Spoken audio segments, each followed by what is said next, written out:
Welcome to Reality After Show coverage of Australian Survivor. That's right, the good Survivor. Brains versus Brawn, Dose, or as they like to call it in Australia. I believe that it's Australian for two. Two. Yeah, Two. okay. Brains versus Just, Bird. Two. Very good. no worries. Just confirming.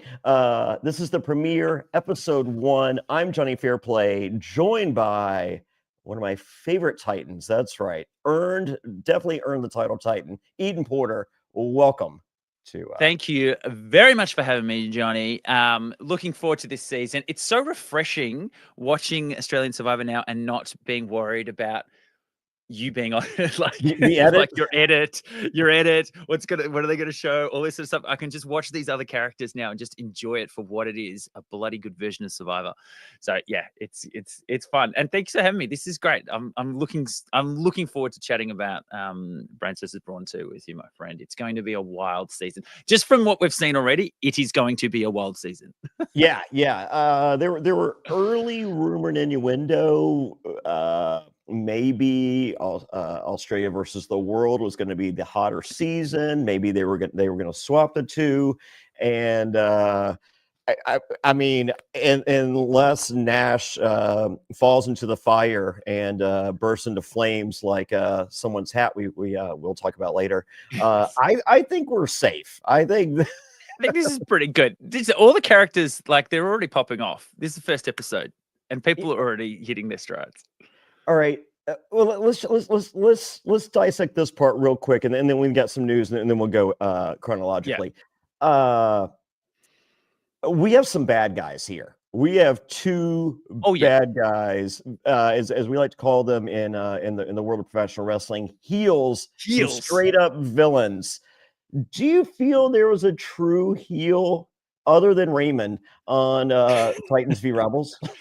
No, there honestly wasn't. There honestly wasn't. Not someone that went out to go, I'm going to be this villainous heel character. I'm going to really push. I'm going to push people's buttons and I'm going to do it on purpose. People did things. People did crazy things. People did things to upset the apple cart. But it wasn't coming from a place of, I'm going to do this to get under this person's skin or to do this on purpose. It was very much like, that's just how some of the natural personalities are. Whereas I think this season, people are pinpointing things and doing them exactly to piss people off. They're malicious. I've seen I tried to avoid social media at all costs with to avoid all spoilers, but I just kept seeing the name Russell Hantz out there just over and over, and I also saw the name Jonny Fairplay. Truth be told, folks, there's a mischievousness to my evil.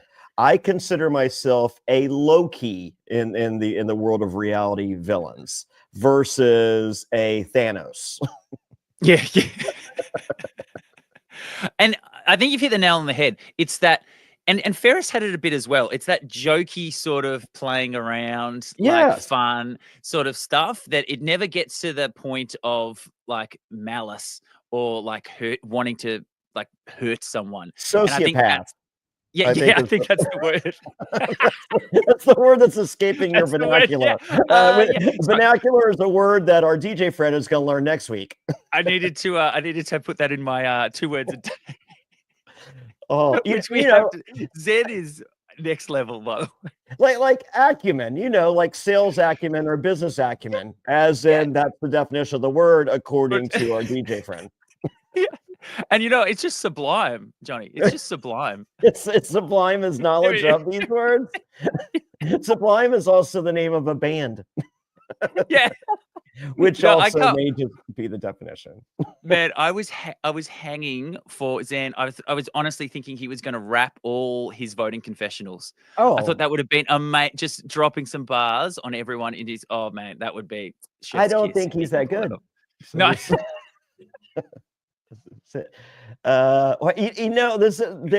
Australian Survivor's 2 for 2 of anyone with the. I hated the Zen Hen. Oh really? Yeah. Well, yes and no. When I met him before I saw him, and he was just like, "Hey, they call me the Zen Hen," you know, and I missed the part where he said I faked being this yoga guy. I just caught the yoga guy, and I was like, "Oh my God, I cannot hate you anymore." And then I watched, and I was like, "All right, I'm with this guy." Yeah. But yeah, whew. Yeah. So it's funny that they've got one person on each tribe. So you've got Kent and you've got Nash. And I feel like they're the two different types of villains. Uh, no, I think they both are the sucky kind. No, I think Nash is still having fun. I don't think Kent is having fun. I think Kent is out to destroy the world. Well, yeah, no, I think I was honestly, and we'll get there. I honestly thought when he said, you know, and now I'm gonna go I thought he was gonna set the shelter on fire with like people in it. Burn it down. Yeah, that's what they're just like, they're not gonna believe what happens when I set it on fire and half the people didn't get out. I'm like, whoa, what the shit just happened? But see, do you get this? Is what I just want to touch on Kent for a second though, because is he someone that is feeling he's not connecting with people? He's out of the loop. He knows he's on the chopping block, and he's just like he's actually a big fan of the show. He's been trying to get on for years and years and years, and I'm not sure whether did you see any of his socials? He met Jeff Probst and Mark Burnett when he was on holiday, like out in like Fiji somewhere, and was like, "Guys, you got to help me get on the show," and I think that's him going, "I've got nothing else to lose. I just want to do something." And I'm going to be like Russell Hantz. I'm going to burn someone's clothes on the first night. This is what I'm going to do. Because he's obviously he's seen all that. He knows all that. And I think he sees the writing on the wall, and he's just going to be like, I want to do a few things that I'll be remembered by just to make some sort of impact in the game, because I don't see myself hanging around for too long. Because there is no one that's working with Kent at the moment, I don't think. Yeah, no. Yeah. It's like, I mean, but there's also the bullying that we're seeing from Nash. I mean, you know, we're going to see Kate the sheep, you know, later just be strong-armed into that was voting. Weird. Yeah, I went from I was like, wow, Kate's great to wow, I don't like Kate. So, but we'll get there. Yeah, but we'll get there. You know where everyone should get to is that's right. The 16th of March, that's a Sunday night. I will be in Sydney, Australia. That's right. I'm flying across the world to see you people. And it is a 2-city Australian tour. Go to survivortix.com. That's survivortix.com to get your tickets now. We're going to be at the Grove Bar. This place, Eden, is beautiful. It is so nice, so ridiculous. You get right off the transit. It's right there. It's incredible. Here's the issue. 60 people, maximum capacity. They will be checking. There's someone at the door. It is VIP to the extreme. Speaking of VIP, there are a limited number of VIP tickets available. VIP starts at 6 p.m. And here's how this works: you get preferred seating. You get the meet and greet. You get the autograph poster with me, King George, and Ferris. Oh, that's right. I have VIP guests that are going to be there. King George and Ferris, two of my favorites. Well, there is a Rebels buff that's going to be there, and you know how hard these are to find. And it will be signed by either just Ferris, if that's what you want, or all three of us will sign it. But to be in the running of that raffle, and it's, you know, you don't have to buy any additional tickets. You have to be a VIP to be selected to win that. So and then general admission at 7:15, and be there. It's going to be awesome. But wait, there's more, because I'm not going for one night. That's crazy talk. I'm going for. I have to find my mouse somewhere. I'm going for 2 nights. That's right, St. Patty's Day. And you guys do the green beer. We will do green beer together. And yeah, I got another VIP. His name's Eden Porter. You might have seen him, I don't know, 1 second ago here on this podcast. Yeah, we will be back at the Emerald Peacock. Last time, it was about 150 people. It was insanity. Yeah, it was huge. It was huge. Crazy. Tickets actually went on sale like a couple hours ago. Already we're in double digits already for Melbourne. So you people are excited. Get in quick. I'm excited. And once again, we have a VIP offering in which you get preferred seating and the VIP. And I will have some posters signed by King George and Ferris there, along with myself. But you will be in the running for what? A Survivor 47 buff signed by Genevieve. I heard that was one of your favorites, so I'm making that happen. I'm excited. This is gonna be nuts. General admission also available. Come out, have fun. I'm stoked. So, and of course, for both of these events during the commercial breaks, I'll be doing trivia. I don't know the answers to any of these questions, but I'll be giving away lots of autograph picks with some of your favorite survivors from Australia and the US. It's going to be a fun time. Get ready. Everyone will and can leave with something if you just yell enough and raise your hand and get my attention. So. All right, let's talk. Let's get down to it. Episode. All right, it is Brains versus Brawn 2, the premiere, episode 1. Morgan is the first person shown. She is a Olympic athlete.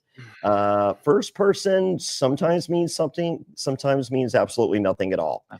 I don't know if you're aware of this, but in US Survivor, in the new era, other than seasons 41 and 47, the last person that talked prior to showing Jeff won every season.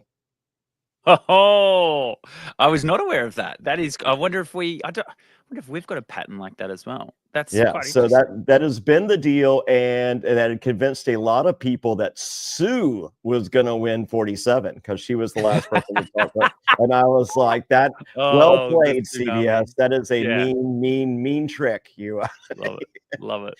Good on you, Sue. I've been chatting with Sue we've been DMing. She's a good person. So have I. And she's actually great. We've chatted a bit, like when the season was on. I was all about Sue. I thought she was a challenge beast. She was fun. She was a challenge beast. It was the 45 thing or whatever age. I mean, I think she's a beautiful woman, but she literally looks like all of my mom's friends that have had work. Yeah. I mean, and my mom's beautiful and her friends are beautiful. So the dirt contour was definitely a talking point of this season. If you were to go back and play Survivor again, would you do the dirt contour, or you? Yeah, I'd do the dirt mascara, the contour, the whole kit and caboodle. Wow, great. Heard it here first. I'd be looking 10 years younger, mate. Yeah. I usually say this at the end of the episode or at the end of casting or whatever. This podcast is for fun, Eden. You know, you and I say things. So it's comedy or there an attempt thereof. Yeah, exactly. We know these are characters. We know these are the things that are projected onto our screen for us. We know these are not the full, well-rounded, three-dimensional human beings that are in the real world. We know that, but we're going to treat them as their characters. Yeah, exactly. I mean, when I watch Star Wars, I don't think Billy D. Williams is really that scoundrel Lando Calrissian. However, what if he is? Well, he may be. He may alter deals. Yes. So, all right. Next, we see Noonan. She's going to get the last name edit. She is a tackler, and when this is all said and done, she will be the only Noonan. I was getting Bronson Reed vibes, and that's a good thing. Oh, good. Yeah, good. Do you know there's two Noonans in this cast?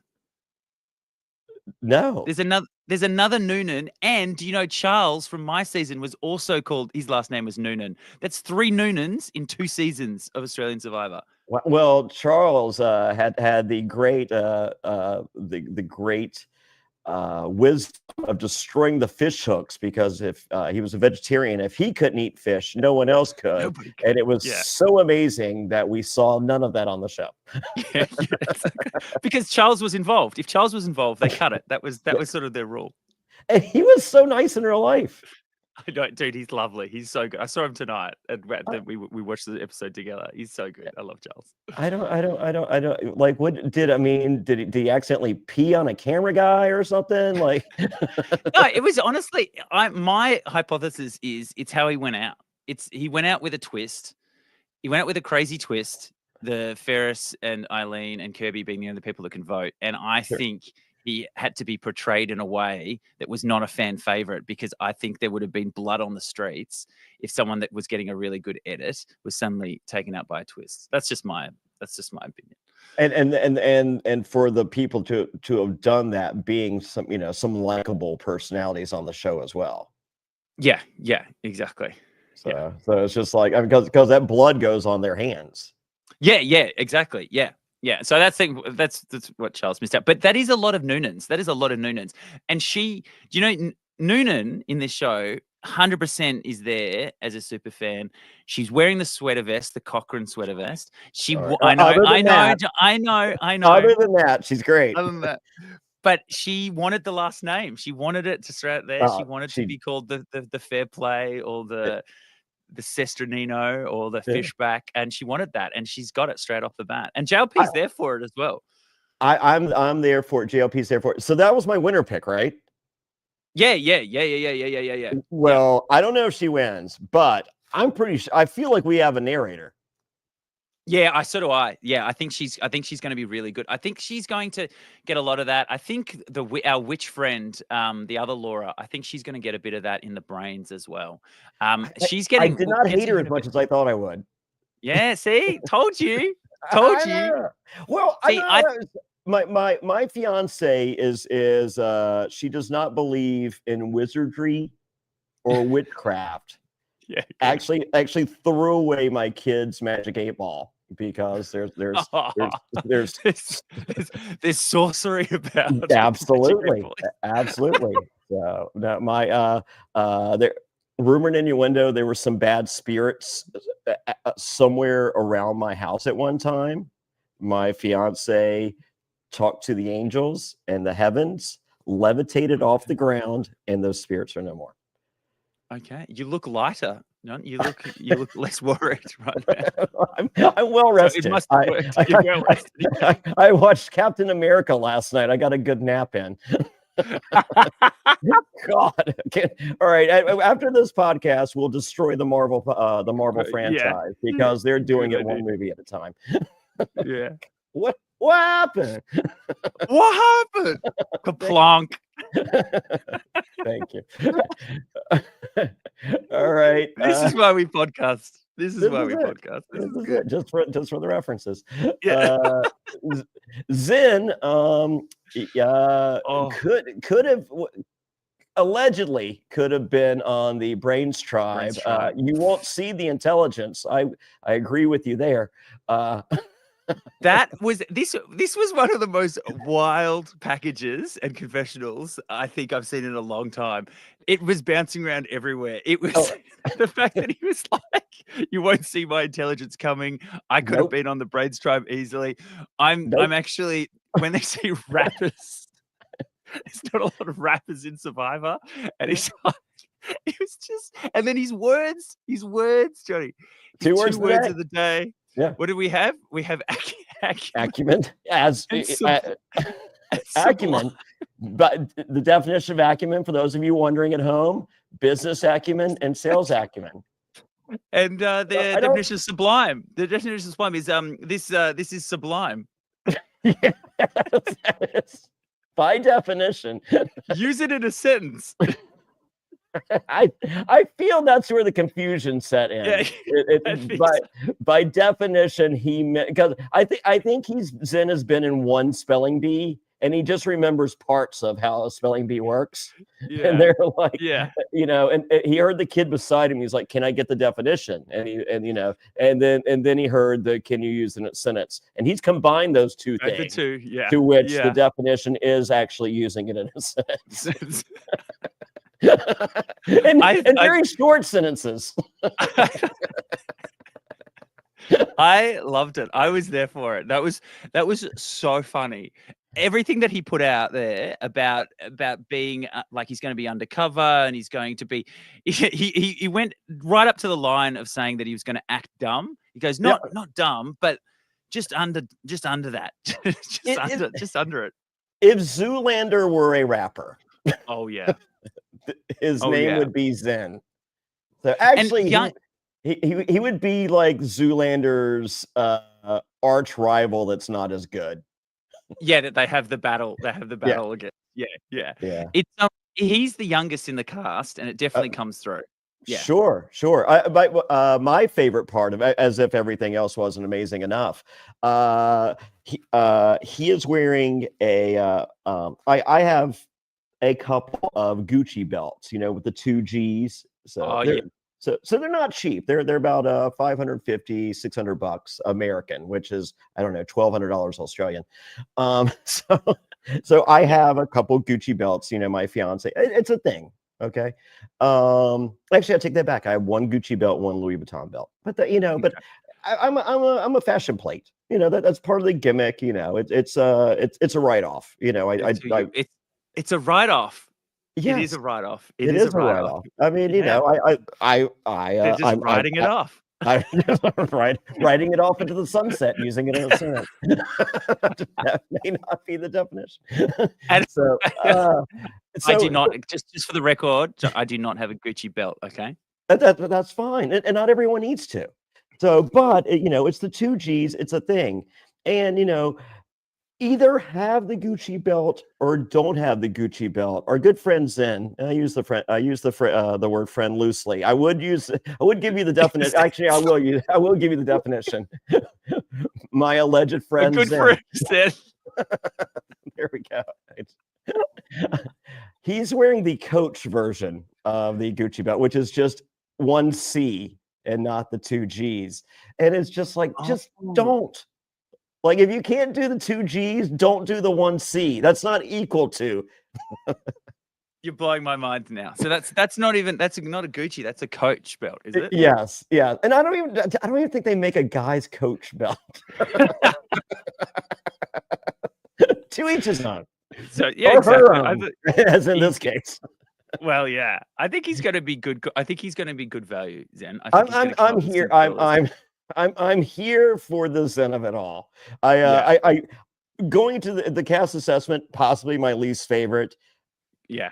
It's only seconded by Miles. I hated Miles second. I might have a 180 on both. Yeah, great. Yeah. And if you're wondering what 180 means, I might the definition is I may do a 180 on both. It never gets old.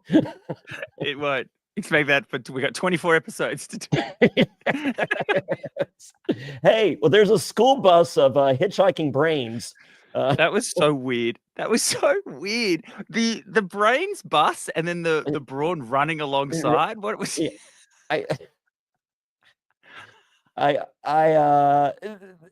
Australian Survivor is very hit and miss with these intros. Because do you remember our intro? Do you guys circled them? No, we were the Titans on the boat. Yeah, they circled you. And then the rebels came in the boats and they were like hurling abuse at us. Yeah. I actually thought that was fine. The boats were zooming around and stuff like that. That actually was pretty good. The running next to the Somalian pirates. Yeah, exactly. Yeah. This one, did you notice there was a shot? There was a weird shot of the bus nearly hitting a chicken at one point. Like it was such a weird edit that it was so wild. This one I think may go down as a miss, as in I don't think that, but in the grand history of Australian Survivor, I think it's like, remember that time when they had the hitchhiking bus and the people running beside it? Remember that one? Yeah, I think it's gonna be that. Yeah, it'll be remembered. Yeah, but definitely a miss.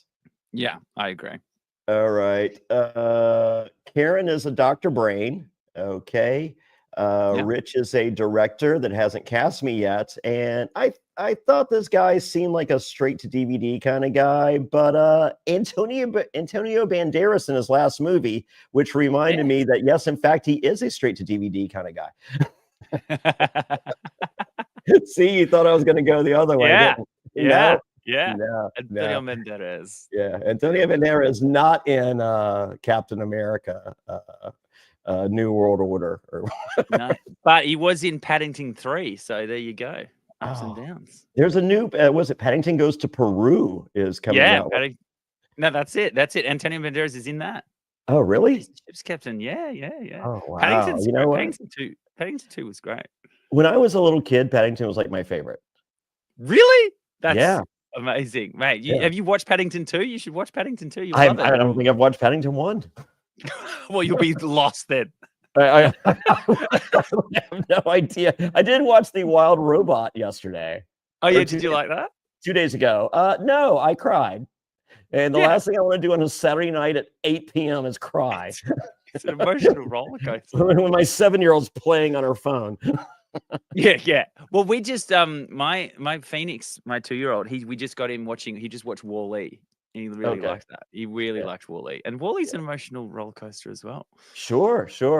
Yeah, my 7-year-old thought that was boring. So yeah, I also cried on that one. Yeah. Back to Survivor. Yes. So Rich is a gaslighter. We didn't see a lot of gaslighting by Rich on episode 1. No, we didn't see a lot. We actually didn't see a lot of the brains. Like No. we saw a taste, but it was mainly a Brawn episode. He just wears that gaslighter as a badge of pride, which is wild. So did the Dixie Chicks, Eden, and as a result, changed their name. They're just some chicks now, I believe. They're just chicks. They're just chicks. The chicks.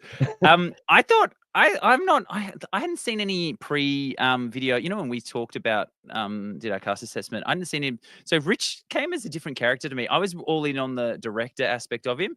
He seems a lot more rock and rolly. Like, I don't really care what people think. Like, I'll just lie to everyone. Like, he's got a lot more attitude than I thought he was going to have. I look forward to seeing more of Rich in episode. I want to see the dynamic of everyone in Kent. I think that's where.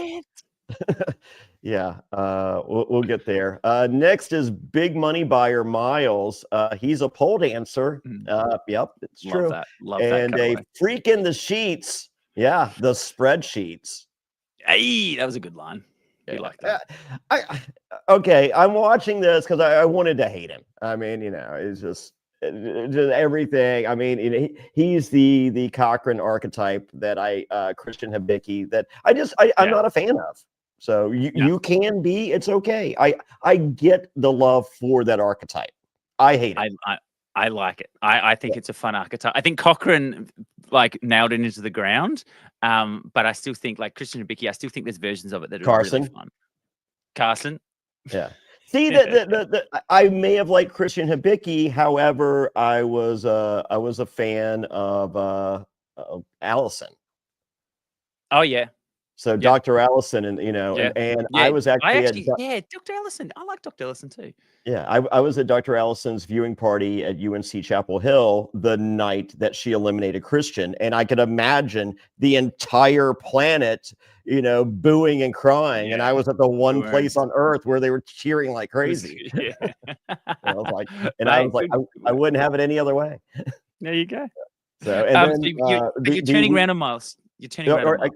Real quick, 2 weeks prior, I had a viewing party in Durham, North Carolina, home of Duke University, right across the way from UNC. And Dr. Allison was there, and she had won immunity, and she was crying, when she won immunity, and just and she goes, all I'm thinking about is my mom seeing this. And at my viewing party, sitting beside Dr. Allison was her mom. It's her mom. There you go. There were tears at my viewing party. That's why we watch Survivor, John, because it has this emotional impact on people, like Wall-E, like the wild robot. Emotional, but by definition, would you say it makes me emotional? Great. All right. So Miles, I like the 20-sided die. I like the horns. I am not anti Dungeons and Dragons. I'm are you a Dungeons and Dragons person? Have you I ever played when I was dabbled a in that? kid. Yeah, I Yeah. played when I was a kid, Yeah. and I'm actually looking at the Dungeons and Dragons new Stern pinball table. Oh well, yeah. There you go. Did you like the movie, the with I didn't watch Chris it. Pine? You know, it was actually not too bad. It was not too Yeah, bad. no. I remember as a kid, I loved the cartoon, and I had the action Oh yeah. figures. Yeah, nice. Yeah. So, That's good. so yeah, Yeah, so I like all that. I've done a bit of Dungeons and Dragons in my time as well. I believe I think that. yeah. Get out of here. Not as much as you'd think, mate. Yeah. I think we both dab. I think we both Yeah. stuck our toe in. Yeah, Yeah. correct. Yeah, I'm sure we both have the friend that was the best That was dungeon really master into it. ever. Yeah. But took it a lot more seriously than we did. Yeah. We ran out of time. We just like it'd go for months and months and months, and then you wouldn't do it, and then you'd have to. It's a whole thing. But I'm liking Miles. I think Miles is actually I think he's in a good spot. I think he's made some really good connections. And I Well, think other than throwing the hat in the fire like an asshole. Oh well, yeah. Well, according to popular belief. Yeah, I mean, word on the street. This guy's word a on the prick. street, word on the beach is that he's bad news. Yeah, This destroying just in. people's personal properties. This is a bold show. Out of everyone there, I can't imagine Miles actually doing that. I feel that's a bad read on Kent's part. The frame up of anyone there, like Miles is like literally crying, trying to find this hat. Yeah, exactly. And maybe looks a little sus, don't you think? It was like, no, it looks like he's crying because his friend lost his hat. Okay, Ursula has muscles. Don't worry, she'll remind you every time we see her. She's huge. But that's all she says. I mean, like literally, they explain to us that she has muscles, and then she explains to us that she has muscles. Yeah, she wasn't giving a lot. Even Noonan was saying that she never sort of contributes anything in the group chats or anything like that around camp or anything. She's the worst in group texts. Yeah. Oh, don't even add her. Don't even add her, John. Yeah. He'll just go unread. Yeah. Or a thumbs up. Thumbs up. Thumbs up at best. 3 dots for about 4 hours and then thumbs up. What a horrible person. All right. Max is a primary teacher. We don't use the word primary here, but you guys do. And what do you call it over there? I don't know, like just school teacher, elementary school. We don't say primary. Elementary school. Yeah, we're primary school. You're elementary school. But he is wearing his Playground Judy hat. So I think we're missing something here in the mirror. What is Playground Judy? So playground. So we have you have your lunchtime and you have your breaks during the day and recess. Yeah, there you go. You just call it recess. And during the day, certain teachers you have to go out and do the rounds, walking around and looking after the kids that are on recess. And so it's like playground duty. So you go, okay, Max, you've got lunchtime today. So he puts his hat on, he goes around, he walks around with all the kids to make sure everyone's behaving and no one's smoking at the back of the oval or anything like that. That's what playground duty is, where you're walking around during playground looking after people. Wow, Playground Judy. Yeah. Why did Judy get such a bad rap that she's got to be the snitch for? No, well, I think it's it's like jury duty, playground duty. It's all connected. So you think it's a contraction, Judy, like jury duty? Yeah, exactly.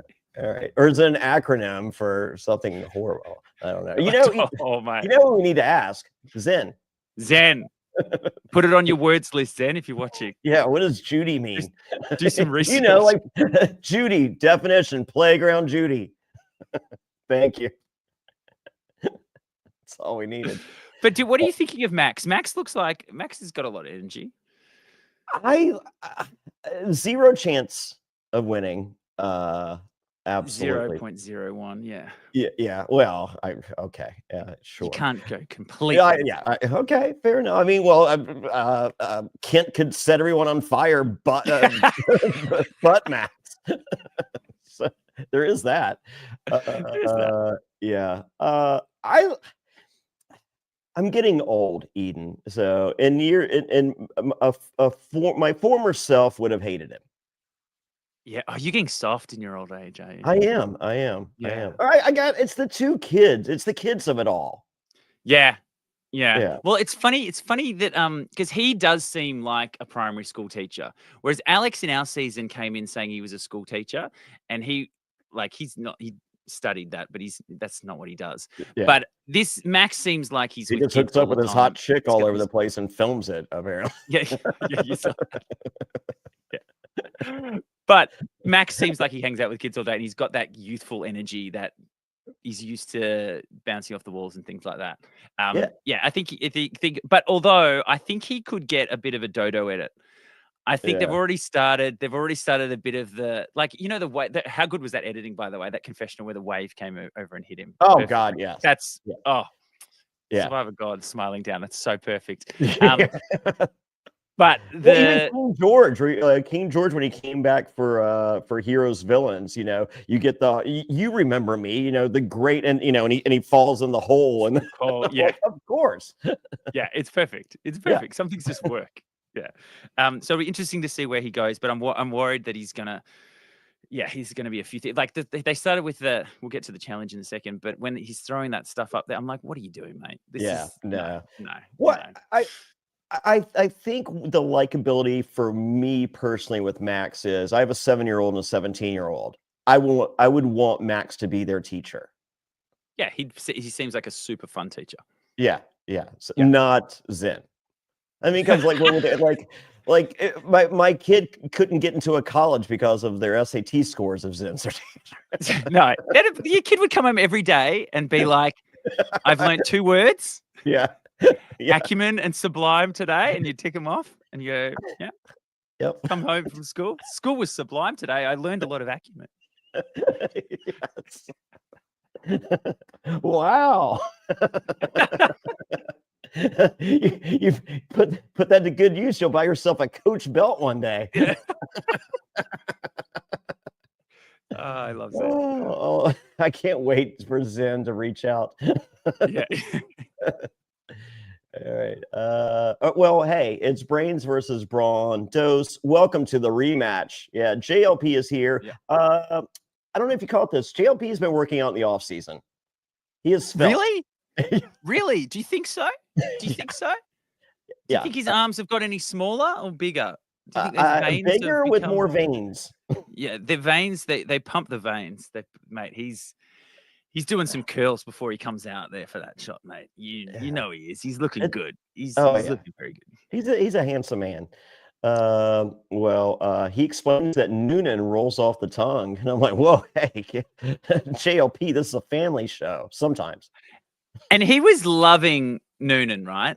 And I was sitting watching this episode next to Charles Noonan, my good friend Charles Noonan as well. Oh, he's losing his mind, huh? He could not believe this praise for this amazing last name that rolls off the tongue, that is so brilliant. And Charles is literally like, 12 months ago, you did not give a shit about my last name. Oh my God! Did he start pelting stuff at the theater screen? You start chanting Boo Earns. Yeah, Boo Earns. All right, there'll be more of those, folks. All right. Indy expected the Brawns to be fitter. Right, calm down, Indy. It's fighting words, Indy. Come on, mate. Yeah. We are reminded that it's 47 days. Yeah, not like that bullshit America. What is it now? 4 days? What do they do? All I know is I lasted longer than an American season, and I came 12th. Okay. So, yeah. Well, it's a reward. Okay, real quick on the challenges. I was disappointed in both the reward and the immunity. The reward. Okay, we're talking about actual challenges. Yeah. I'm just going to say it. Super underwhelming with that first challenge. Move a key off the end of a hook. Yeah. Like, I mean, like, you guys are known for the destroyer challenge. Like literally you're taping yourself back together for 9 days afterward. We're heading. Yeah. So our first challenge, we had to run out into the water, grab wood, ferry the wood all back, start a bonfire, light a giant person on fire, and burn through a flag. That's pretty epic. That's big scale. That's running around. Beautiful. over the top. I just didn't get why. Yeah, there was nothing else to it. It was like you can put some sandbags here, get up on it, and then move the key around. And you didn't even have to then do anything with the key. You just got the key off. Yeah, which seems weird. I literally thought I was watching Survivor South Africa. Yeah. I didn't. And then you know what else was crazy? That reward was outrageous. They got, did you see how much stuff they got? Bananas, they got a saw, they got a machete, they got like a pot thing, they got rope, they got a tarp. They got a tarp in the first episode. Yeah, nails. I'm like, man, what else? I Hammock. It's the ultimate construction kit. Pumpkin. I thought pumpkin was odd. Yeah. I think that is really odd. That was, Was there a pumpkin there? Was there? I didn't even see that. They said it. And that's weird. I didn't know about pumpkin? that. Who wants a pumpkin ever? No, I don't want a pumpkin. I hate pumpkin. Like Billy Corgan, so he can smash them and then make the name of a cool band or something. Very good. I mean, what other use is there for a pumpkin other than a jack-o'-lantern? Jack-o'-lantern. Or to smash it to name a band. Yeah, that's it. No one's doing anything else. Like pumpkin pie, like even pumpkin pie. Like I want it out of the can. Oh, what's that one that you guys are obsessed with? Pumpkin spice latte. Isn't that what you guys? Oh yeah. The basic white girl. Basic. Yeah. I don't know. It's basic something. Basic Karen. It's basic. It's basically. So, back on track with the challenge. Underwhelming actual challenge and crazy reward for it at the same time. And they both get fires lit for them. I'm honestly thinking that this is a direct result of how bad the Titan camp was last year.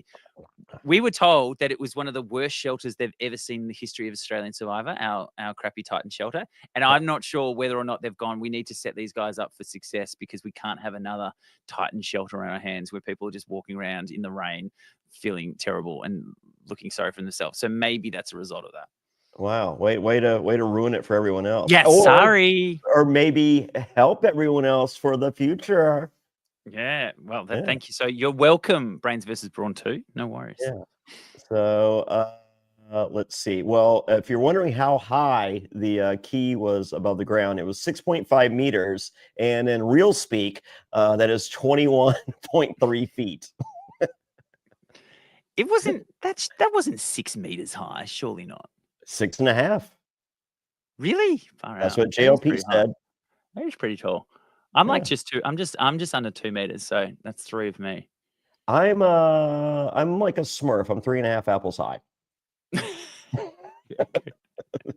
2.5. What? I don't know. I can't remember. I did. You know what? Go Smurf yourself. Go Smurf yourself. I didn't mind the immunity challenge as much. I thought that was still okay. Moving the coconuts, which get ridiculously heavy, and then they had a puzzle at the end. They actually did a puzzle. Me and Charles were hanging to do some more puzzles on our season, and we got very, very few. So just to see them have an actual puzzle straight up was great. Well, I didn't hate the second challenge. I just didn't feel. I mean, you guys are just known for the kick your ass first episode challenge, and that wasn't there. No, that wasn't. But no, the immunity challenge is fine. So Brawn's first, they don't do it. Brains next. Kate is on shoulders and on display. I could watch Kate with a pole in her hand for hours. That was gratuitous. That was I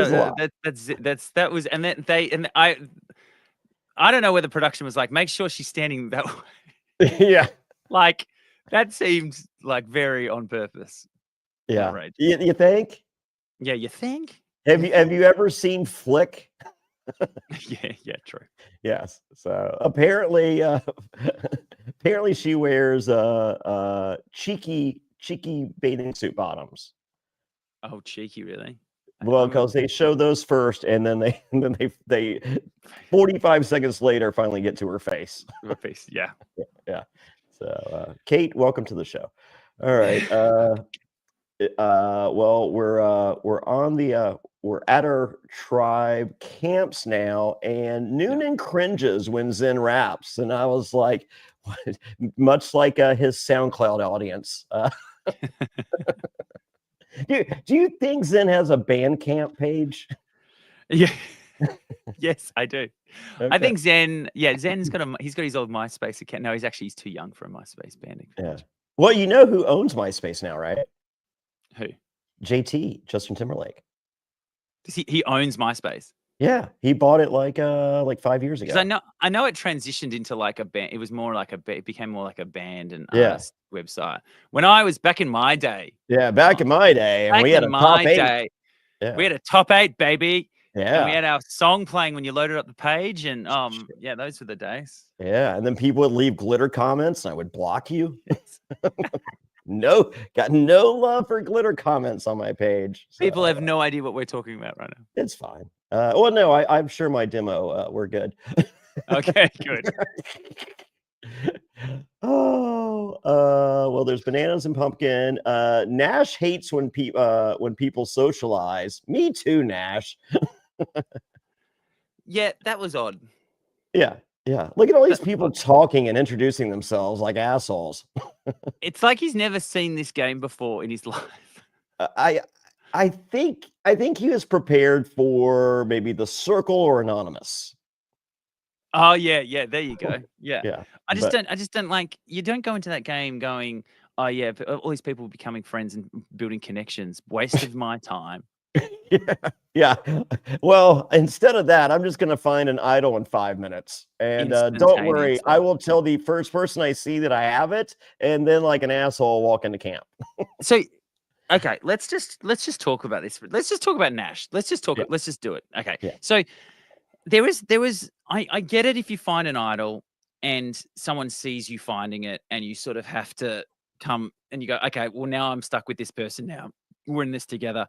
And I get if people think about that you've got an idol the whole time. They're like, oh, he's always off looking for an idol. There's maybe something of like, oh, I found one. Everyone thinks I'm looking for it anyway. But to find it in secret, no one thinks you've got it at all.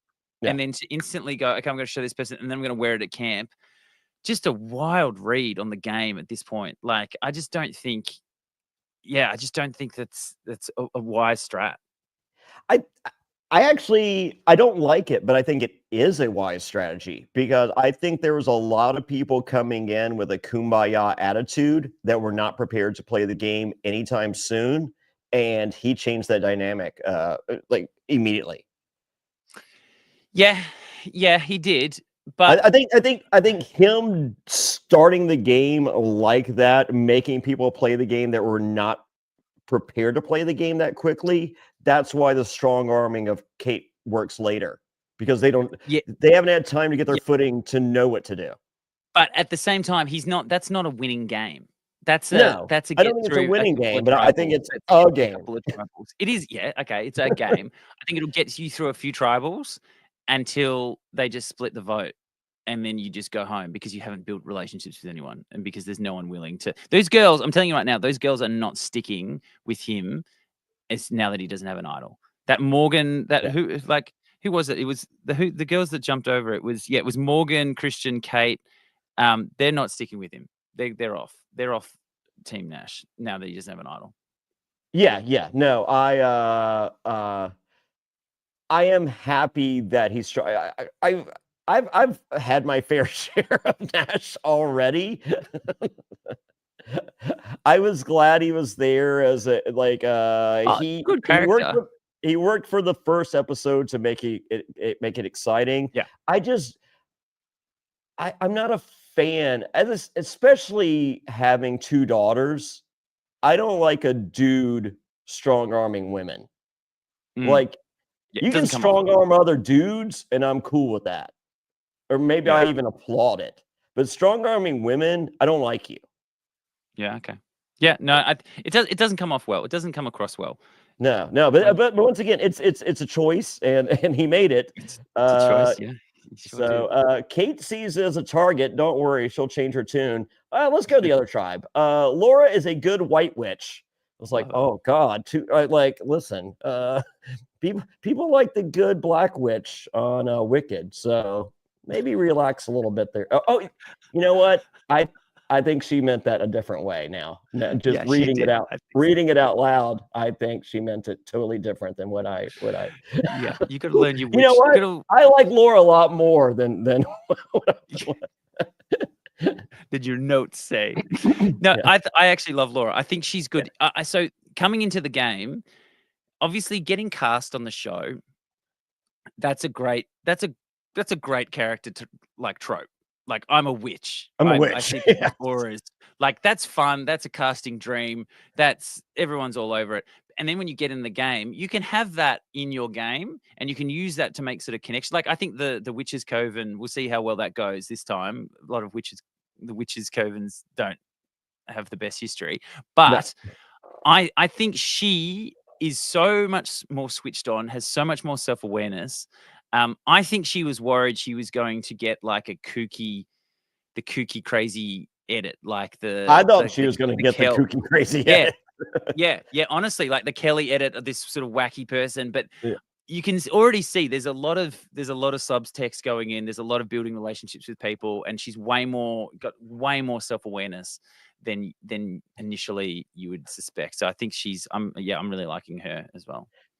Were you disappointed that the Girls Alliance is called the Coven and not the Hocus Pocus Alliance?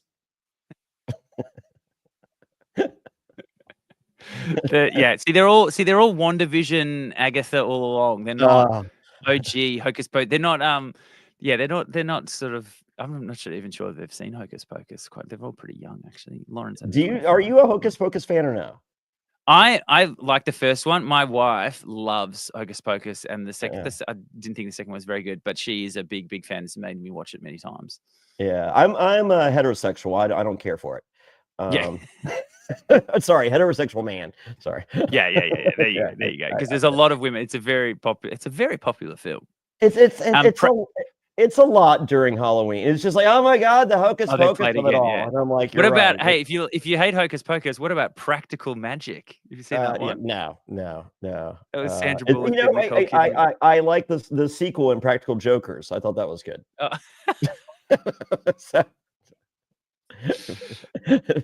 Breaking 2 Electric Boogaloo will always go down as the third best sequel of all time. After Brains versus Brawn. Dose. All right. Well, Laura sees colors above people's heads. You're not allowed to say that in 20. Oh, once again, that's not how she meant it. No, she meant it by way of auras. Ooh, it's wonderful to see that Laura's not racist. She doesn't see people in color. She sees people in terms of auras. Yes, that is fine. That is politically fine. That is fine. It is, especially in 2025. Encouraged. Correct. Thank you. All right. Kent's aura is bizarre and fascinating, and more reasonably, possibly dangerous. Yes. I too am feeling the same aura as you, Laura. I don't need to be an expert in auras to be able to give you that sort of information. the acumen of Kent's aura, I believe, is simply sublime. Sublimely dangerous. All right. Well, Miles has a polka dot aura. So did Dusty Rhodes. Oh, tights. It's not aura. All right. And not his choice. That was a rib by Vince. Okay. Well, guess what? Laura, Zara, Karen, and Logan, or did I just have a spelling correction? Logan. Yeah. Logan is correct. You never can tell with autocorrect these days. They are the Coven Alliance because they have good witchy vibes together, and I don't hate it. No, I don't hate it either. I think that's a good group. I think they need to get Miles. I don't like the idea. I see Miles joining up. Yeah. I don't like the idea of them all. It's just all the women. But if they can pull in a Miles, pull in one of the other lads, and then have the four girls and a couple of the other guys to get to that 7, then they're really running that whole tribe. Well, my favorite alliance in the history of Survivor, which encompasses U.S. and Australia, of course, is the Spice Girls Alliance, in which we had the gals, and and they had to include the gay King George, which that moment was the first time I no clue. I just saw King George as just this fascinating human. Like I just did not associate sexuality with the character of King George in any way. I was just like, no way. And my fiance is like, are you stupid? And Wendell's like, I had no clue either. To which my fiance said, are you too stupid? No, so I think that was, yeah. But we have the Spice Girls. They include King George, and then they need to recruit. And it's just like, and George goes, what about the old Kaja Jerry? And they're like, but how is he a Spice Girl? Well, of course, he's Old Spice. That was very good. The 10 points for that one, I think. Yes. But yeah, I was not prepared for the Old Spice of it all. Yes, so good. And so I think this Witchy Coven, I think this could go a long way. I think this is a good team. So we can add Miles and possibly Max, and then Max will be our first casualty. Yes, correct. Yeah, so they've got a bit of cover there. They've got a bit of a shield. How about let's get the Covenant Alliance. We include Max and Miles. Some kind of tribe swap. There goes Max. Sorry, Max. Yeah. He's gonna get. I think we actually said that. I think we actually said he was gonna get swap screwed in our pre. There we go. God. See that coming. And the Survivor gods just align everything for that to happen. Yeah. Unless Kent sets him on fire. Unless Kent, then your body. Yeah, and it's his clothes, it's his socks. Then it's eventually ends with a charred corpse. Yeah. Could we possibly envision an Anakin Skywalker version of Max in which he's rebuilt in some way by Kent to be an agent of destruction? Possibly. It depends if he has the higher ground or not. He has the money. He has the money. He could get up pretty high. Exactly. I feel he has the money for the technology. He has the technology. We can rebuild him. Yes. All right. Well, at this point, Zen wants Nash to be the leader, and I'm like, oh God! Not only are you a crappy rapper, you're a crappy judge of character, and Noonan doesn't want to play the Nash the Rash's game. And then she says, "Nash it's all too wordy." And I understood where they were going with this confessional, but it was just like it was a hat on top of a hat. Didn't quite hit them. Yeah. Okay. Yeah. That's all right. That's it. Look, they're not all winners. This is like one of their first confessionals. Are you familiar with Parvati? Parvati. I am familiar with Parvati. Okay, well, watch Parvati's Dealer and Deal confessions. Whoo, she's a solid 1 out of 3. Yeah. Golden God, he's batting about 700 right now. Yeah, he's good. He's good value, mate. He's good value. Yeah. Parv, I mean, I think Parvati's lines hit better when she's wearing makeup too. Just throwing that out. Okay. All right. Noonan is not happy that Nash is forcing everyone to play the game immediately. He is, but guess what? It's time for a multi-millionaire origin story, and Ken doesn't take no for an answer. Ooh, I feel like that's another story for another time. Ken, when they say no, they mean no. He manipulates. I mean, like the music, everything about this was like, I'm just like, are we allowed to have Kent as a character in 2025? Because in America, we are not. It's because Jeff would not like this. Jeff would not like this straight up villainous. We're going to put all our cards in, and it's just going to be, you're going to be the baddie. You're going to be the person that everyone hates, and he's moved into that role pretty quickly. But I feel like it's worse than that. Like I literally I can't believe his origins. Like it wasn't him just like taking money out of the Salvation Army thing, like walking into Target. Yeah, almost. It was almost at that point, wasn't it? Yes, it's Scrooge McDuck. Yeah. I think I feel like it's a wild casting. It's Lex Luthor. Yeah, it is. That's what it is. It's Lex Luthor. That's what it is. Yes, he's got that Lex Luthor energy. God took his hair and everything. Yeah, and then he'll take your hat. Don't you wish he'd worn a toupee? Oh man, don't you wish he had worn Mock's toupee? Yeah. But do you think does a toupee count as one of your items of clothing when you go in there, or is that extra? I see you guys have a hold because you guys get like 10 items, right? Yeah, something like that. Yeah. Yeah. So my a little show and tell, and I don't normally do this.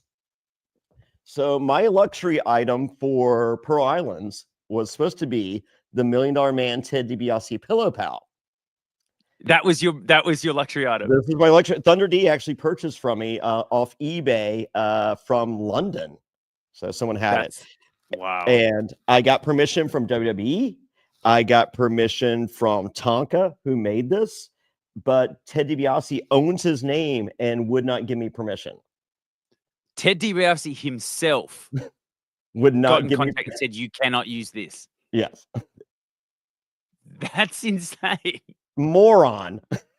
That's insane. Because the whole deal was I just wanted to do one confessional and be like, everyone's got a price, everyone's got to pay because the $1 Million Man always gets his way. It's way, yeah.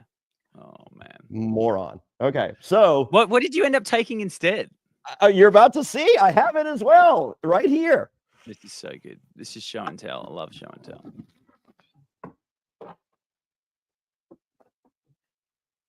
The mullet wig that I use for my cameos of Jeff Probst. Hang on, that was your luxury item. But it was a mullet wig, yes.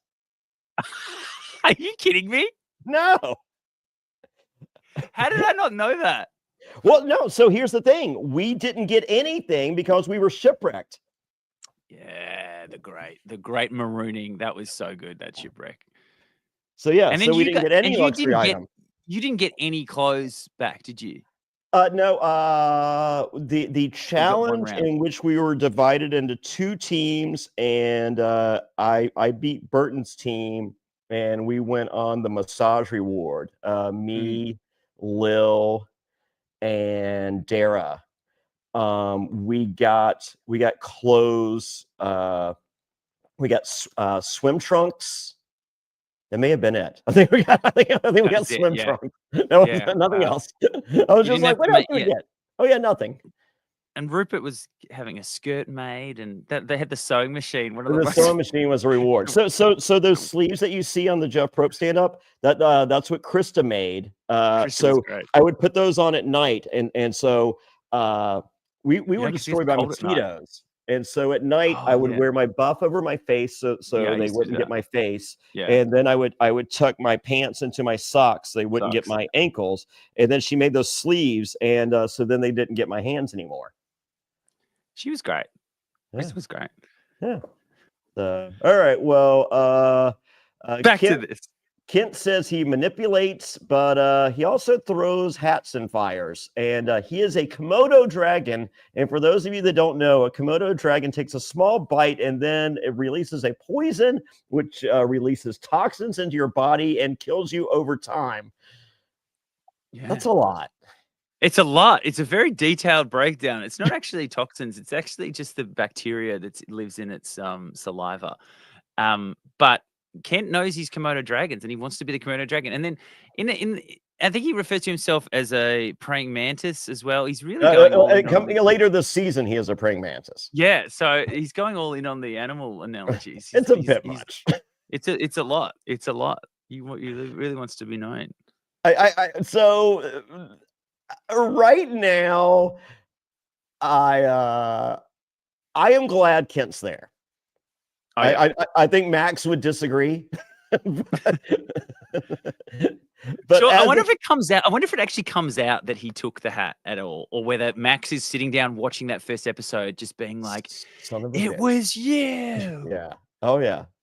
I did this show that's never coming out, and it's funny because there's a person that did the show with me. And so on the show, not really allowed to say much, but I will say this. So they had filmed this show, and like a couple weeks into filming, they stopped making the show because no one knew what was happening. And they're like, okay, let's do a 3-day trial of this show in which we have some reality people and then some non-reality people, and let's just workshop this show for 2 days and see if they can figure it out. So it's me, Sugar, this guy Ray from Love Island, some heavy hitters, and then my buddy that works in casting, and then some normal people. So we filmed for 2 days. Comes time for elimination, everybody votes for me. This other person's eliminated. They're like, "Do you know why he was eliminated and Johnny wasn't?" And they're like, "I don't know, because your show sucks." We did not figure it out. but at some point during the filming, there was a deal in which everyone was blindfolded and they had $10,000, and if no one raised their hand, everyone shared the $10,000. There's only 5 of us. So, however, if someone raises their hand, they get it all. And everyone, and so that guy. guy's just like, well, Fairplay obviously raised his hand because it wasn't me, it was Sugar. Oh, really? Yeah, of course. Oh, Sugar. So, but he will tell anyone, and it's because he works in casting, and like, you know, and I've you know, led my friends to a show that he's kind of just like, hey, call him, he'd be good TV, call it. So anyway, so it's just like, he's like, hey, so you know Johnny? And they're like, yeah, you know, Johnny's great, blah blah blah. And he was like, yeah, I did this show with him, he stole the money from everyone. I'm like, it wasn't me. like yes, I'm a bad guy, but if Sugar's there, it's Sugar. Yeah. Whatever it is that happened, it was Sugar. But yes, I feel like I feel that that Max like probably walked around for weeks going like who is our director guy, the gas Rich. I could imagine Max being like, pretty sure Rich burned my hat. Honestly, I actually thought that Rich would be a better person to ping it on. Yes, he's a gas lighter. He lights things on fire with gasoline. Yeah, gas lighter. Yeah, the gas lighter. Okay. Would have been good. All right. Well, Kent throws out Miles's name, which is the worst name ever if you're trying to pin the blame on some. But who's to say? We don't know. All right. This better be revisited. This is one of those deals where they just let this go. No. It'll come back. It's got to come back. They wouldn't edit. They wouldn't put it in the show if it didn't come back. It was so much to it. I mean, it wasn't like a little, because there has been stuff. It's like, I wonder what happened. Like, this is something that was more than 2 sentences. Yeah. It'll come back. It'll come back to bite Kent, I think. Hopefully. All right. It's immunity time. Nash wears his idol, and Noonan says there's a fine line between confidence and arrogance. Noonan, there's a fine line between Saturday night and Sunday morning, sweetheart.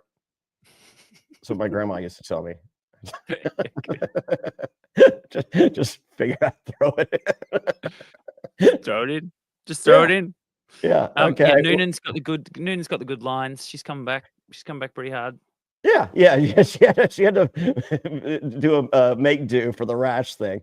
All right. Yeah. Well, this challenge is easy. There's a coconut filled snake that you have to go up and over stuff. Then there's a puzzle.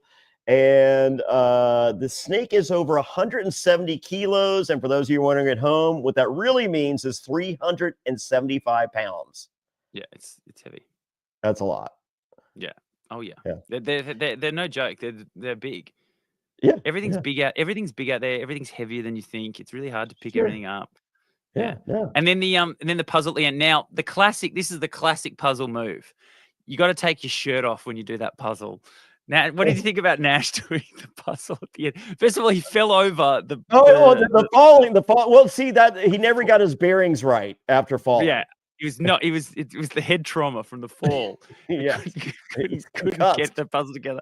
I honestly, him standing there with his shirt off, just staring straight ahead, and Noonan's trying to like move stuff around and try and do stuff.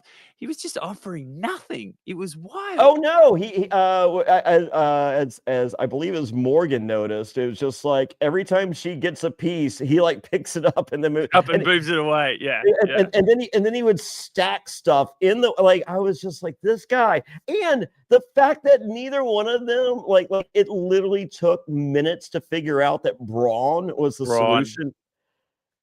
And then he ends up gagging himself with his buff to see how the spell Brawn.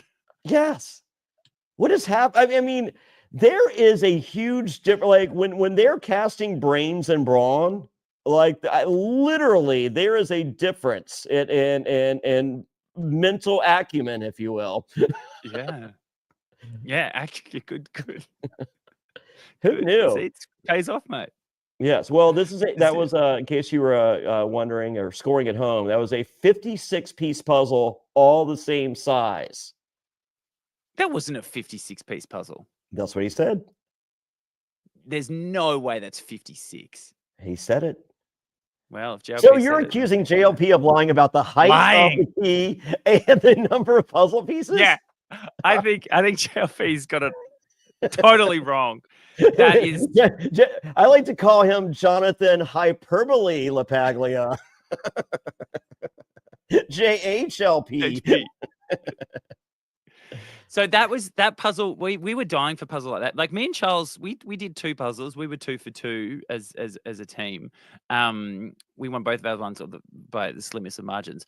But that was a good one. I would have loved to have done that one. Just bang, bang, bang, got it, no problem.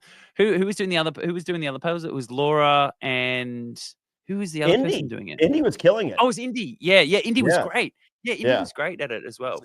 So if you were doing the if you had gotten this challenge on Titans v Rebels, would you just have had Charles hold up your Titans buff so you would know how to? Well, first of all, I would have got Charles to take his top off, and then, or maybe wears a tube top. Yeah, the boob tube. He does the buff as the boob tube. Now we're getting somewhere. Charles, just stand in front of me wearing the boob tube. It would be wonderful. Yeah, it'd be wonderful. It would guarantee Charles 3 times as much airtime as he got. Yeah, true. Noonan with the tube top. I love it how it rolls off the tongue. Yeah. Just like that buff does off your chest. Oh my God! So okay, so many missed opportunities for Charles. Right, Charles. This is just a whole podcast is just a workshop how to get Charles more airtime. Yeah, I like this. And did you notice at the end of the challenge, they did that one last camera shot of the Brawn puzzle just to prove how badly they did, how stupid they were. It was that final shot of like there was nothing complete on it. Lack of acumen. Yeah, lack of acumen. See, they needed Zen in there. He could have told him the words. Like what's missing from this puzzle? A little acumen. A little acumen. Could have turned things much more sublime. I feel like Zen would have brought very little acumen. I think Zen would have gone Brawn. Okay, I think it's Brawn. I'll use it as I'll give you the meaning. We are the Brawn tribe.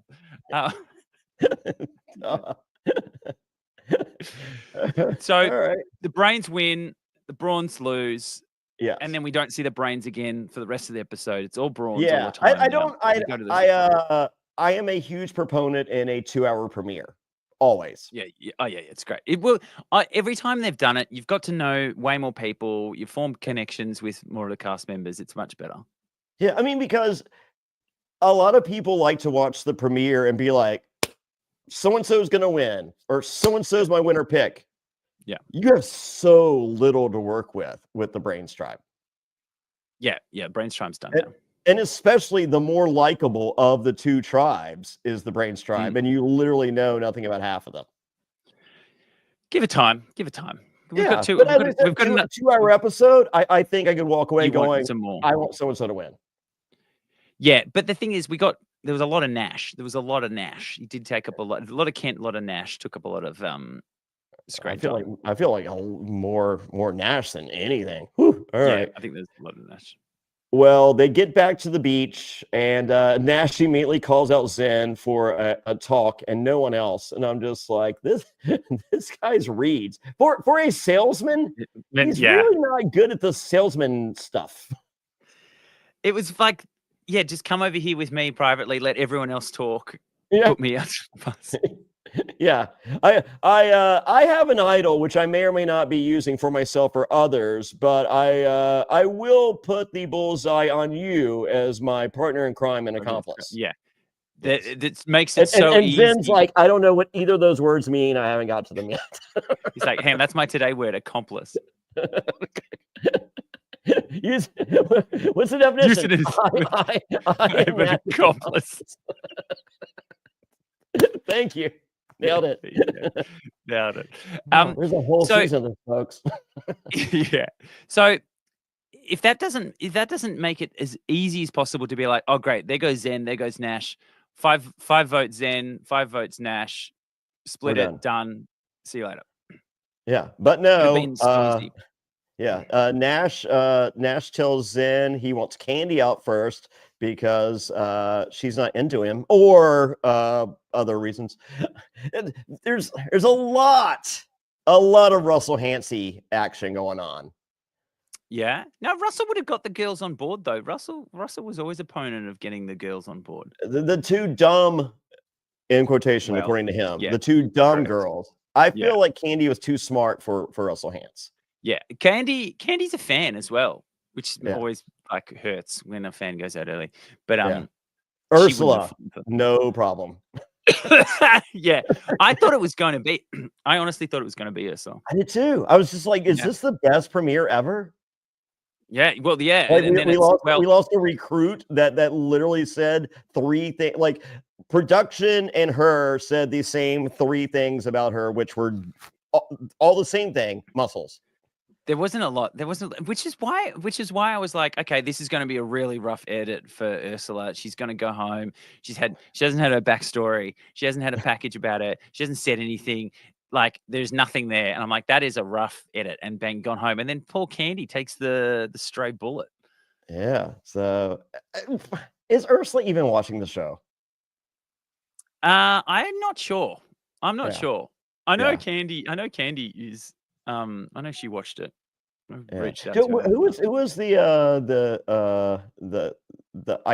the Russian ice queen from Titans v Rebels? Valeria. Yeah, Val. Valeria. Yeah.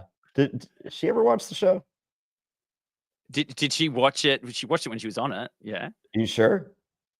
Yeah, I'm pretty sure. Okay. All right. She gives me a vibe that she might not. But then I heard she's doing a podcast. I'm like, why? That's she is. She's Survivor now. She's doing she's doing a weekly recap with it, which I thought was I wouldn't have expected that. Out of all our cast to be doing recaps. Yeah, it's not the pick, huh? No, not the pick. I don't. Can we bet on if she makes it to the end of the season? You can bet that. You know what? I say she doesn't make it till March 17th in Melbourne. When you're out. I bet you'll be here. Okay. I'll take that bet. Great. Now you're gonna be like, look, I really need you if you're gonna quit. You to quit. I got a beer writing on this. Yeah. Do you think you can make it to the 19th? Yeah. No, she can't. Right, so Nash is going with Zen. They throw Candy's name out there. There's not a lot to it. I don't think Candy did anything wrong. No. Well, no. She. I think Nash said something to her, and she probably rolled her eyes. In which, I feel like a lot of people in Nash's lives probably rolled their eyes at him. And he was like, "Oh, well, see, this is Survivor. This is where I can extract revenge that I can't in the real world. I can in real life." Yeah. Yeah. So, Kristen, I felt like Kristen was kind of forced into the Nash Alliance. Ursula says she was, but I don't feel she was.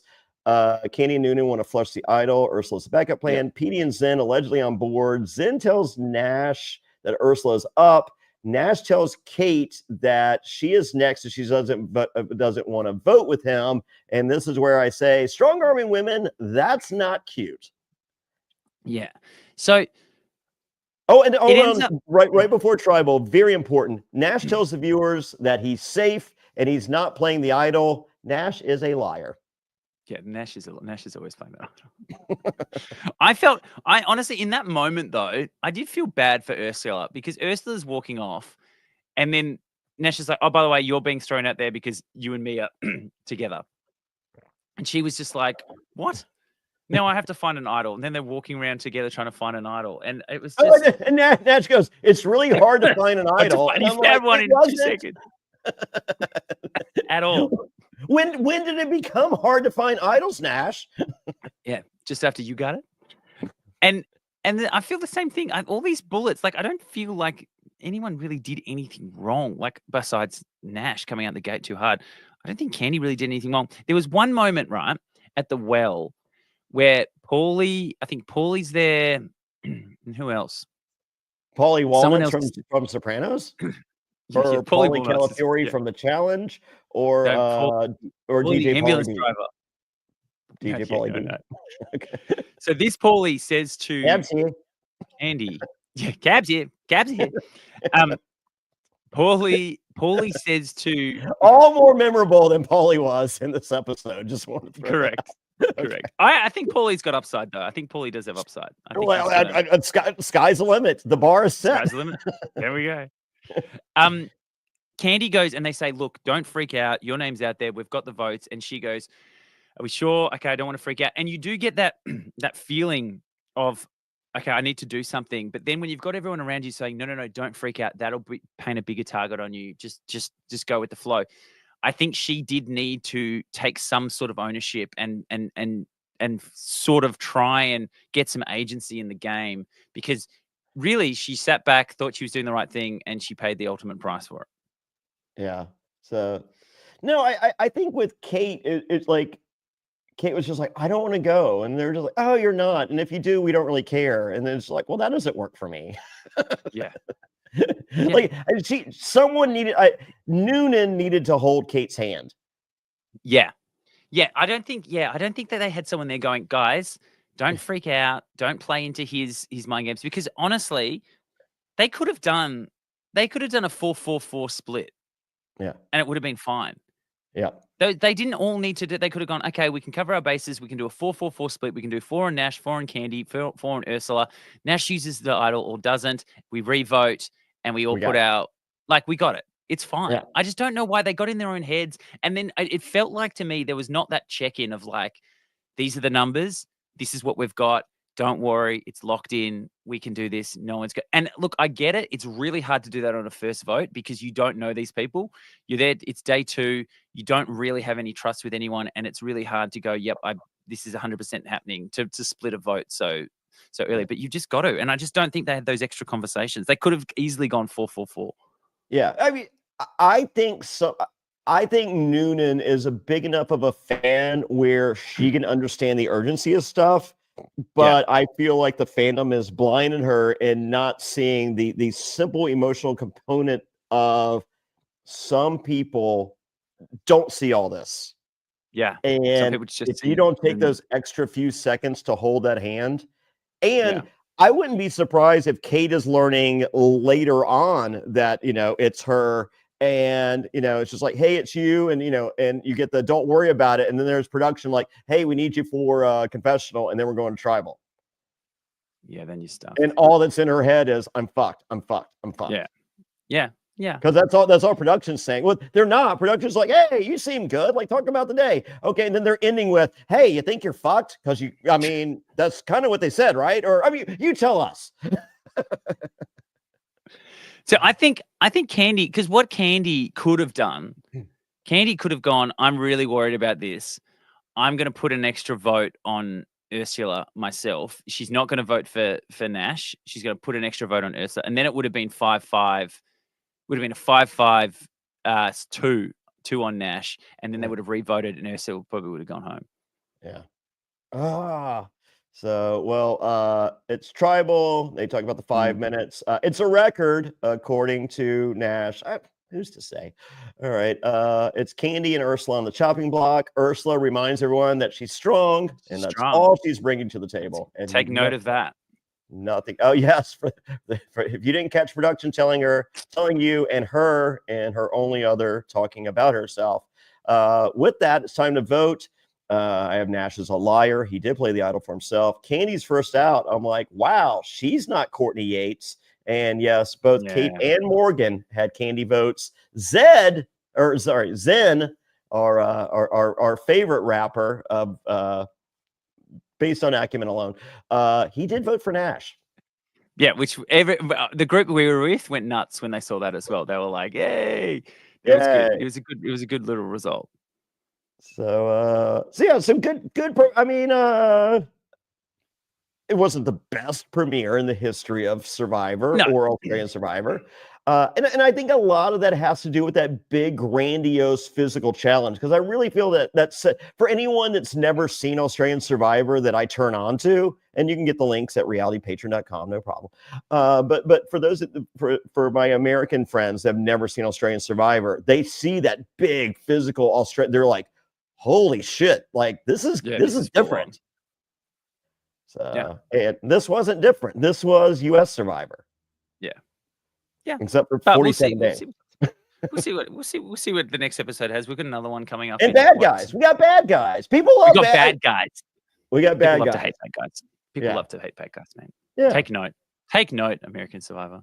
Well, I mean, we had Rome was a bad guy, right? Rome was an interesting. He was delusional more than a bad guy, I think. Oh, wow. A lot of people compared him to Jonny Fairplay. Oh. I stand by my comment. You're very tall at the top. That's quite a stance. Just showing my Survivor acumen. That's all. So, all right. So, who was your winner pick? My winner pick was actually Morgan. It was Morgan and Ben I liked. So Morgan's still there. Still there. Okay, but after watching the first episode, would you hedge your bet if you could? I'm liking. I think one of the girls in this coven. I think maybe a Logan's looking good. A Laura's looking good. One of the Lauras are looking good. I think a girl's definitely going to win from this. From what I'm seeing. Okay, so on Titans v Rebels, there was Valeria. What was her? There were two Vals, right? There's two V's. There's Viola and there was Valeria. Yeah, okay. The V's. Viola. I'm getting Viola vibes from Morgan. Yeah. And probably the same placement. Yeah, I'm worried about that too. I was high on her pre-game because I was like, this is good. And then I'm just worried she's just going to get lost in the shuffle. She's going to, bit of attitude and it's going to fall. It's going to fall apart. Yep. So, and you're Noonan. You're Noonan. You're happy with Noonan? I'm loving her. Yeah. It's good. She's good. As I said, I get Bronson good. Reed vibes. I want the tsunami to hit. Tsunami. Well, you saw the preview of things to come. There's the one-on-one. I mean, she literally. And we never got to do like a one that sort of physical. We did ones where we had to dodge and stuff like that. Because you are tall, but you are rather lanky. I am rather lanky. It's true. I don't know who I would have probably gone up against Garrick, and that would have been fun. Or Raymond. That would have been fun. Raymond, I think, would have worked out for you, other than figuring out what his psychology would have been for that particular assignment. Garrett, I think Garrett would have wrecked you. The same way Jaden wrecked Garrick. Jaden body slammed Garrick, and Garrick was not happy about it. Yeah. Well, I mean, Jaden was an unfair fight again. Did he sign? I know he had a tryout with WB. Do you know if he signed a deal? No, I don't know. I think he just did a tryout. I don't think anything happened. Okay. I think he'd be good. Who's to say? Yeah. But yeah, big Bronson Reed. What is the Ozilla is what they call him. Ozilla, they call him. They do. Yes. So I seeing that spear from Noonan. I got Ozilla. Is it a spear or is it a gore? What do you think? A spear. I mean, I'm friends with Rhino. Rhino from Survivor and the wrestler. Both Rhinos. Friends of one immensely more famous than the other. I still remember that. I remember that voting. That your voting out Rhino was gore. Gore. Yeah, that was the most famous that Rhino's ever been. Killed two birds with one stone that evening. So, wow, I can't believe I forgot that. But yeah, no, I think because like Edge does the spear, there's the spear is still referenced today, whereas Rhino's gore is. Yeah, no, it's true. So, I'm not a fan of Goldberg. Well, I'm not a fan of Goldberg the wrestler, but I was at Triple H's bachelor party. Don't ask me. Well, actually, hang on. What? Yes. As in Triple H marrying Stephanie McMahon. Yes. Yes. You were at his bachelor party. Yes. Is this a whole other podcast we have to do now? No. Story is the clip notes. blowing my mind. the cliff notes. And you know what? Should we make it a patron Q&A? Is that do you want yeah, you know what? We're gonna save it. There we go. You guys, if they want to start out becoming a patron, go to realitypatron.com. Me and Eden at some point very soon will knock out the Q. I will tell the Triple H bachelor party story, which involves Goldberg and others. So yeah. So with that, Eden, where can everybody find you? You can find me at Eden Porter 1 or Eden Porter on X. Join up. We're doing a lot of fun stuff over here in Australia. There's a few watch parties and things happening, so come on down. I love it. And speaking of watch parties, that's right. Me and Eden, you and I will be in Melbourne at the Emerald Peacock, 17th of March. That's right. St. Paddy's Day. Go to survivortix.com. Tickets just went on sale earlier this morning. That's earlier this evening, wherever you are. Survivor Tix. Well, I mean, you're probably be evening because you're probably there. So survivortix.com. That's survivortix.com. And the night before, March 16th, I will be in Sydney at the Grove Bar. What a beautiful! They're both beautiful venues, by the way, folks. And getting a VIP ticket gets you a chance to win a signed Rebels buff for the Sydney viewing party. Getting VIP for the Melbourne viewing party gets you a chance to win a signed Season 48 buff. So go to survivortix.com. That's survivortix.com. And I am at Jonny Fairplay on all these socials. I am doing pretty good on the cameo. I don't know if you've seen this. Carolyn from Survivor 42, 3, 4, one of those, 4. Who's to say? Sure. Carolyn is like in the top 10 cameo people in the world right now.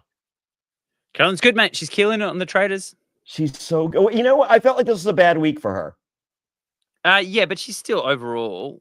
Oh yeah, overall killing it. But like the last few minutes, I was like, the move is make Brittany a traitor and then sabotage her.